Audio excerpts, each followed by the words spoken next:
Bienvenida, bienvenido a esta exploración. Hoy revisamos unos apuntes basados en un texto que se llama El pan de cada día, la Biblia como fuente de vida y verdad.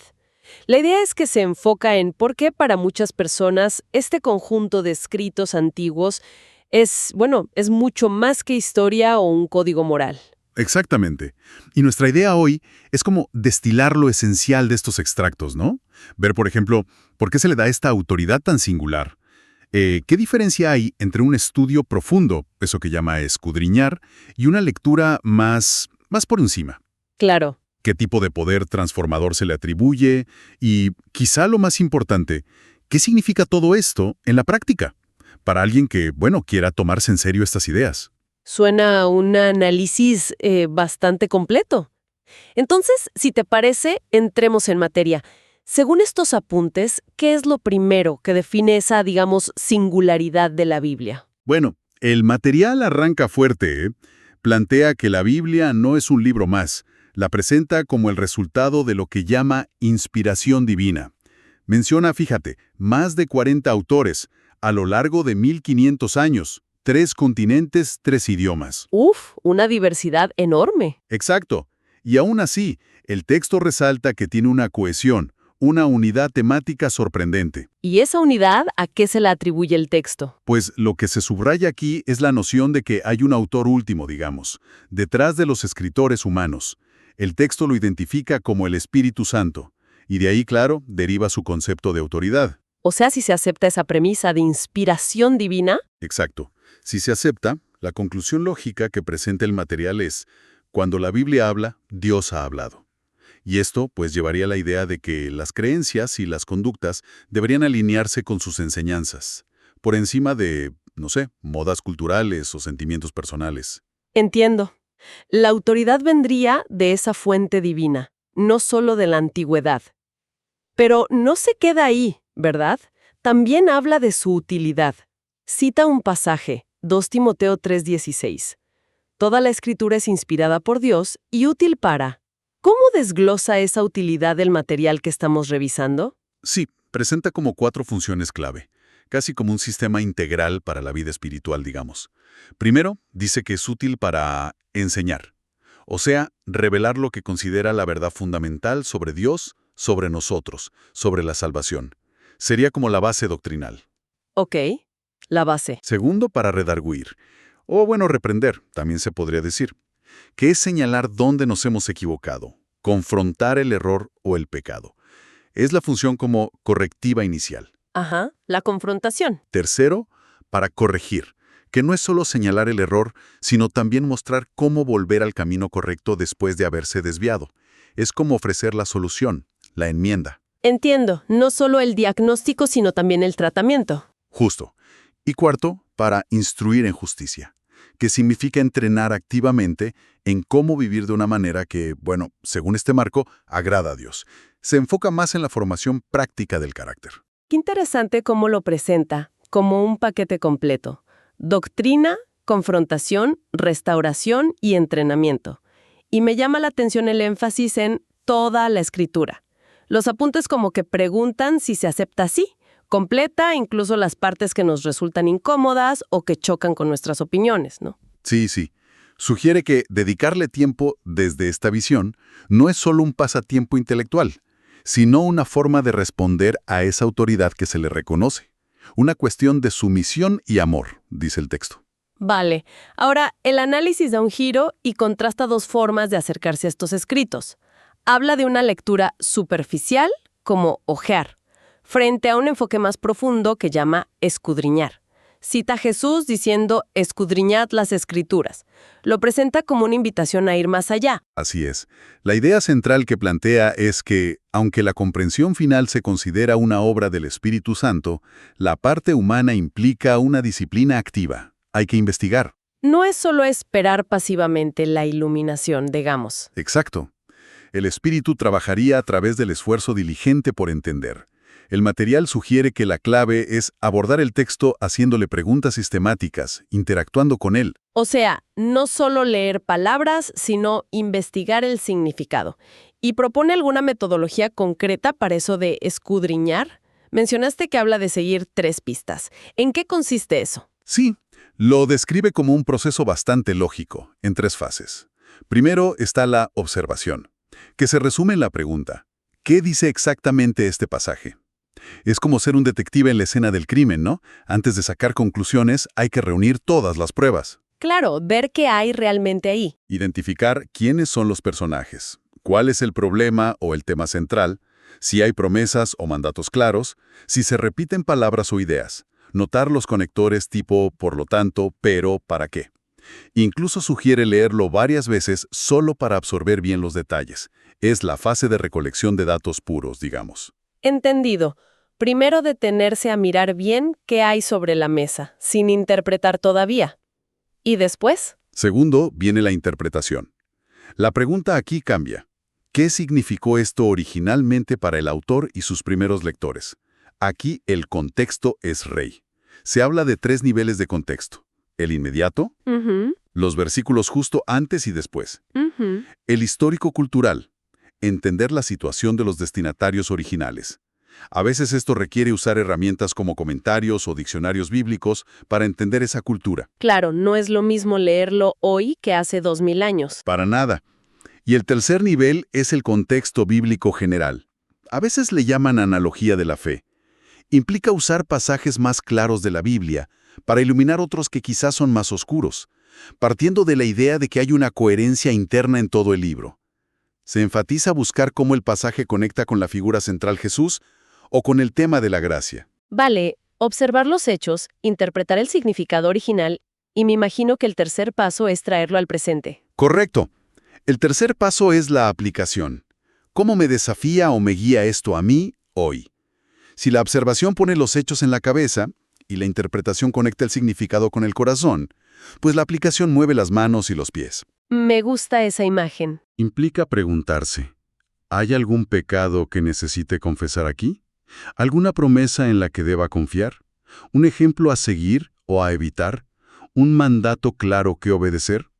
Y aquí el texto hace una advertencia importante. Cita un pasaje de Santiago sobre ser hacedores de la palabra y no tan solamente oidores. La aplicación requiere una respuesta activa, un cambio real. No solo un «oh, qué interesante». Exacto. No solo un acuerdo intelectual. Y sobre esa misma cita de escudriñad las Escrituras, el material rescata una advertencia que me pareció, interesante. Señala que Jesús se lo decía a gente que conocía la letra de la ley al detalle, pero que según él habían perdido de vista al Redentor del que hablaban esos textos. Como que el estudio no puede ser un fin en sí mismo. Exactamente ese es un punto crucial que se resalta. Si todo este proceso de observar, interpretar, por muy riguroso que sea, si no desemboca en un mayor amor, asombro y obediencia hacia la figura central, que es Jesucristo, Se corre el riesgo de quedarse en lo académico. justo, se corre el riesgo de que se convierta en un mero ejercicio intelectual, una acumulación de datos sin transformación real. Escudriñar, desde la perspectiva de estos apuntes, es buscar la verdad para que esa verdad cambie la vida. Tiene sentido. Entonces, si ya establecimos la idea de autoridad y un método para profundizar, ¿qué hace concretamente la palabra en la persona, según este enfoque? El material afirma que no es un texto inerte, sino algo vivo y activo, capaz de hacer una especie de cirugía espiritual. ¿Cómo explica ese poder? Usa metáforas muy visuales para ilustrarlo, ¿sí? Se enfoca principalmente en 3. La primera es la espada. Se basa en un pasaje de Hebreos, la describe como más penetrante que cualquier espada de doble filo. ¡Wow! Su poder, dice el texto, radicaría en su capacidad única para llegar a lo más profundo del ser. Penetra hasta partir el alma y el espíritu, las coyunturas y los tuétanos. La interpretación que se da es que puede discernir los pensamientos e intenciones más ocultos del corazón, algo inaccesible por medios puramente humanos. Entiendo. Y también menciona que es como un arma defensiva, ¿no? Sí, también se menciona como arma defensiva contra la tentación, recordando cómo Jesús respondía con un «escrito está». Una imagen potente, ¿sí? La idea de algo que penetra y revela lo más íntimo. ¿Cuáles son las otras 2 metáforas? La segunda es el espejo, tomada de la carta de Santiago. Compara la palabra con un espejo que nos muestra nuestra verdadera condición interior. Nos revela el polvo, el desorden, el pecado, la hipocresía. Esas áreas que no están alineadas con lo que Dios espera y que a menudo pues ignoramos o justificamos. Claro, lo que no queremos ver. Exacto. Pero la advertencia clave del texto es que no basta con mirarse. El espejo cumple su función si nos impulsa a limpiarnos, a corregir lo que vemos. Mirar y seguir de largo sin cambiar, pues anula su propósito. Entendido.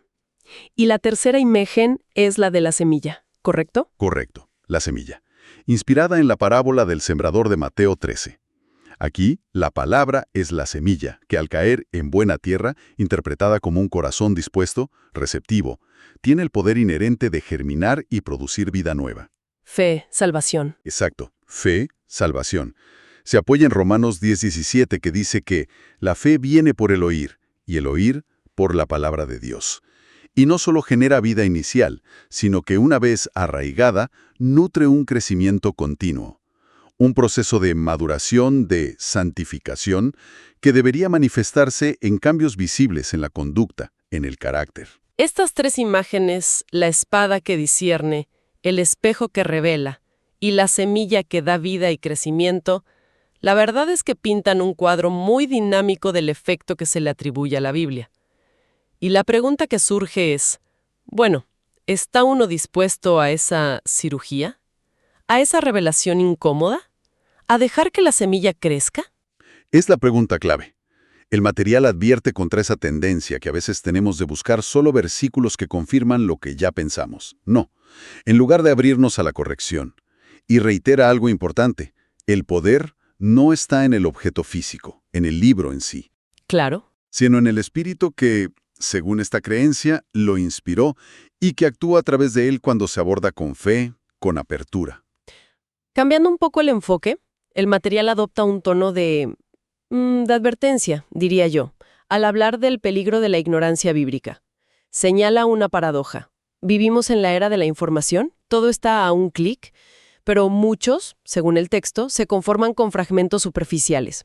Un versículo suelto en redes sociales, un clip de una predicación, sin un conocimiento más profundo. Sí, el argumento aquí es que esa ignorancia no se ve como algo neutral o inofensivo, se presenta como una vulnerabilidad, una puerta abierta al error doctrinal y a la debilidad espiritual. Y recurre a la crítica de Jesús a los saduceos en Mateo 22:29. Erráis ignorando las Escrituras y el poder de Dios. El punto que extrae es que su error fundamental, según Jesús, no era mala intención, sino desconocimiento. Desconocimiento de las Escrituras. ¿Y qué consecuencias concretas detalla el texto que pueden venir de esa ignorancia? Agrupa los riesgos como en tres áreas principales. Primero, habla de inestabilidad doctrinal. La falta de un fundamento sólido haría a la persona susceptible al engaño. Como niños fluctuantes llevados por doquiera de todo viento de doctrina, cita de Efesios. Menciona ejemplos como la facilidad para aceptar falsas profecías o corrientes como los evangelios de prosperidad que, argumenta, distorsionan el mensaje central. La idea es que quien conoce bien las Escrituras puede discernir mejor estas desviaciones, como un cajero que detecta un billete falso porque conoce muy bien el verdadero. Claro, la falta de conocimiento te hace presa fácil de ideas raras. ¿Qué otros riesgos menciona? Segundo, habla de debilidad espiritual y fracaso moral. Usa la metáfora del Salmo 119. Lámpara es a mis pies tu palabra. Sin esa guía, argumenta, se camina como en oscuridad, sin una base clara para tomar decisiones sabias, éticas. Y eso aumenta la probabilidad de tropezar, de caer en tentación. Tiene lógica. Y también lo relaciona con la parábola del sembrador. La ignorancia equivale a tener poca raíz. Cuando llegan las dificultades, la presión social, el sol o la persecución en la parábola, una fe superficial sin fundamento bíblico puede marchitarse rápido. Entiendo. Y había una tercera área de consecuencias, ¿cierto? Sí, tercero, incapacidad para adorar y testificar eficazmente. La lógica que presenta es que no se puede adorar de manera profunda y significativa a un Dios que apenas se conoce. La adoración auténtica sostiene, brota del conocimiento de quién es Dios realmente, de su carácter revelado en las Escrituras, su santidad, su amor, su justicia. Cuanto más se conoce, más rica la adoración. Exacto, y de forma similar, pues resulta difícil compartir la fe de manera convincente y clara, explicar el Evangelio, por ejemplo, si no se comprenden bien sus fundamentos bíblicos. Queda muy claro el planteamiento de los riesgos. Y frente a esa ignorancia, proponen un modelo positivo. Los creyentes de Berea, que se mencionan en Hechos, de ellos se dice que eran más nobles porque no aceptaban pasivamente lo que oían, ni siquiera del apóstol Pablo. ¿Qué hacían? Exacto, eso es lo interesante. Dice que recibieron la palabra con toda solicitud, o sea, con interés, escudriñando cada día las escrituras para ver si estas cosas eran así. Verificaban todo contra el texto. No tragaban entero, como decimos a veces. Justamente. Ese es el modelo de diligencia y discernimiento crítico que el texto elogia. La conclusión de esta sección es un llamado fuerte a la responsabilidad personal. Protegerse del error, fomentar el crecimiento espiritual, desde esta perspectiva exige un compromiso individual, constante, con el estudio bíblico. No es algo que se pueda delegar del todo. Y con eso llegamos al último punto del material, que busca aterrizar todo esto en la vida diaria. Pasar de la teoría a la práctica concreta. Señala algo que me pareció muy real, que el mayor obstáculo para esta disciplina a menudo no es la falta de fe, sino algo más común, la ocupación, el ritmo de vida que llevamos. Totalmente. Se recalca que de nada sirve entender la autoridad de la Biblia, conocer un método de estudio o creer en su poder si no se traduce en hábitos consistentes. Y propone 3 disciplinas diarias que considera interconectadas, esenciales. ¿Cuáles son? La primera es la lectura fiel. Sugiere establecer un tiempo y lugar lo más fijos posible, inamovibles, dice el texto, para leer. Y valora más la constancia, quizá 15 minutos diarios bien aprovechados, que un atracón esporádico de 1 hora cada 2 semanas. La constancia sobre la intensidad puntual tiene sentido para formar un hábito. Y recomienda seguir algún plan de lectura, leer un libro bíblico de principio a fin o un plan cronológico, para captar mejor el contexto general y evitar eso de abrir el libro al azar y sacar un versículo de la nada. Vale. Lectura fiel y constante. ¿La segunda disciplina? La segunda es la meditación, pero entendida de una forma muy específica, como absorción profunda. Se diferencia claramente de otras prácticas meditativas. No se trata de vaciar la mente, sino de llenarla deliberadamente con un pasaje de la Escritura. El texto usa la imagen de rumiar. Rumiar, como las vacas. Sí, como una vaca que mastica y vuelve a masticar el pasto para extraer todos los nutrientes. Implica tomar un versículo, una idea corta, y reflexionar sobre ella repetidamente. Hacerle preguntas. ¿Qué me dice esto sobre Dios? ¿Qué revela sobre mí? ¿Qué cambio práctico sugiere? ¿Cómo me motiva a orar o alabar? Se considera un paso clave para que la verdad no se quede solo en la cabeza. Que baje al corazón, como se suele decir. Exacto, que baje al corazón y transforme las actitudes y acciones. Rumiar la palabra. Me gusta la imagen. Y la tercera disciplina es la memorización. Damos dudas, tentaciones o necesitamos ánimo o guía. Es como tener la espada desenvainada y lista para usar. Y da ideas prácticas, ¿no? Sí, sugiere métodos como escribir versículos en tarjetas, repetirlos en voz alta, poner notas en lugares visibles, incluso ponerles música. La clave es la repetición constante para fijarla en la memoria. Es interesante cómo estas 3 prácticas, lectura constante, meditación profunda y memorización activa, como que se refuerzan mutuamente. Y vuelve a citar ese Salmo 119, 105. Lámpara es a mis pies tu palabra y lumbrea a mi camino.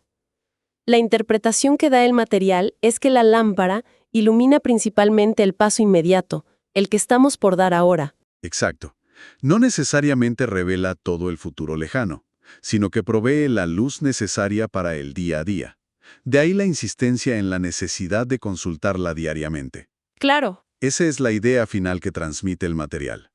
Presenta la vida de fe como un camino que se recorre día a día, necesitando esa guía del espíritu, la nutrición constante de la palabra y la comunicación a través de la oración. Es una llamada final a no ser negligentes con este recurso que el propio título del texto llama el pan de cada día. Pues hemos explorado bastante a partir de estos extractos de El pan de cada día. Desde esa visión de la Biblia como autoridad inspirada y útil, pasando por la propuesta de un método de estudio activo, observar, interpretar, aplicar, para no quedarse en la superficie. Reconociendo también el poder transformador que se le atribuye. con esas imágenes de la espada, el espejo, la semilla, y tomando conciencia de los riesgos que señala sobre la ignorancia bíblica. ¿Sí? Todo ello desembocando en un llamado a un compromiso práctico, diario, mediante la lectura, la meditación reflexiva y la memorización. La verdad es que da mucho en qué pensar sobre cómo los relacionamos con los textos que consideramos importantes, sea cual sea nuestra perspectiva. Y para concluir, el material no se queda solo en la reflexión general, sino que lanza una pregunta muy directa, un desafío concreto para la consideración individual. Así es.